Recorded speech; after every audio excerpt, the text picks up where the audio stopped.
Recovery is a very personal label or title, if you will. Thankfully today, we know through decades of research, we have a solid body of research today that we know that there are definitive paths to recovery. Recovery means having control over one's life, not feeling like a slave to your addiction. Overall, recovery is resiliency. That's what it means to me.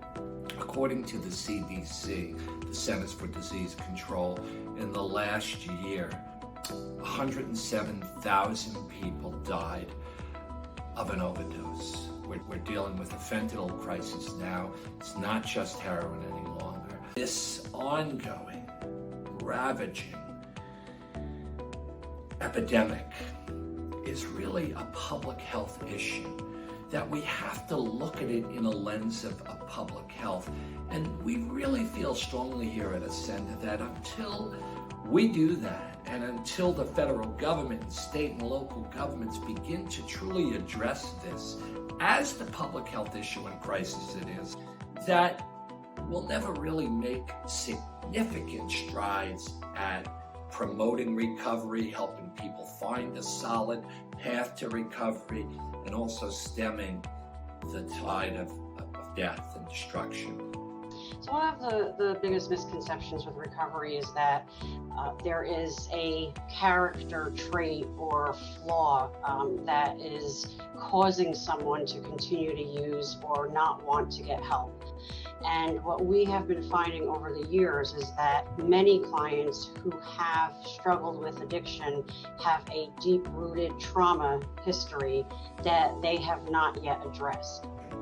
So I'm very happy to announce that on October 6th, we will convene a panel of experts and we will talk about shifting perspectives and how to tackle the opioid epidemic as a public health issue. This will be a virtual event, and we feel a responsibility through our Ascend Institute of Health and Innovation to spur on this conversation.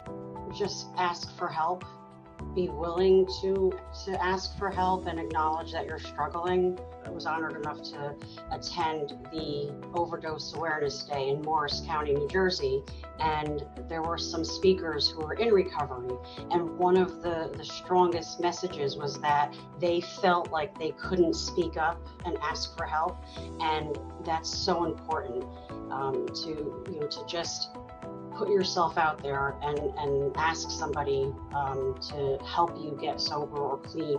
You know, the best advice I could give to family members of people in recovery is to make sure, first and foremost, that you get help for yourself, that you get support for yourself.